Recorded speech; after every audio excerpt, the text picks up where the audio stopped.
بسم اللہ الرحمن الرحیم۔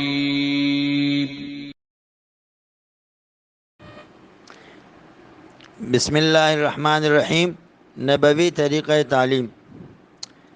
آپ صلی اللہ علیہ وسلم کا ایک مبارک انداز تعلیم تعلق بنانا، اپنے طلبہ سے، اپنے شاگردوں سے تعلق بنانا۔ استاد آج کی جدید دنیا میں اس کو کونسلنگ کہتے ہیں کہ استاد اپنے طلبہ کے ساتھ کونسلنگ کرے، ان کے حالات سمجھے، ان کے گھر کے حالات کو سمجھے، ان کی زندگی کے انداز کو سمجھے، تاکہ استاد ان کی صحیح تعلیم اور تربیت کا انتظام کر سکے۔ آپ صلی اللہ علیہ وسلم کی مبارک زندگی میں اس کونسلنگ کا بھی ثبوت ملتا ہے۔ آپ صلی اللہ علیہ وسلم صحابہ سے ان کی بعض دفعہ انفرادی زندگی کے بارے میں بھی سوال کرتے تھے اور اس میں ان کو مفید مشورے دیتے تھے۔ کہتے ہیں کہ ایک صحابی نے شادی کی اور وہ جوان تھے، مگر انہوں نے ایک مطلقہ یا بیوہ سے شادی کی، بیوہ سے۔ آپ صلی اللہ علیہ وسلم نے ان سے فرمایا کہ تم تو جوان تھے، تمہیں جوان عورت سے شادی کرنی چاہیے تھی۔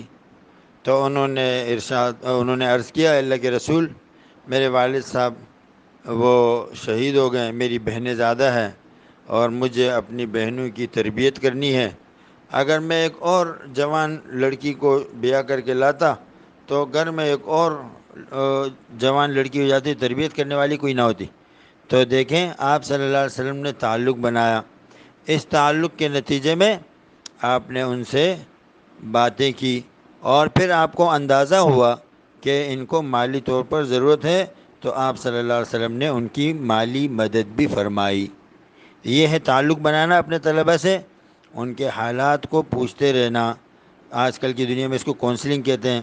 جیسے آج کل کچھ سوالات بچوں سے کیے جاتے ہیں نا، کیا نام ہے، کیا پسند ہے، کیا کھاتے ہو، اور کون سا کھیل کھیلنا پسند ہے، اس طرح کی چیزوں سے تعلق بنانا مقصود ہوتا ہے۔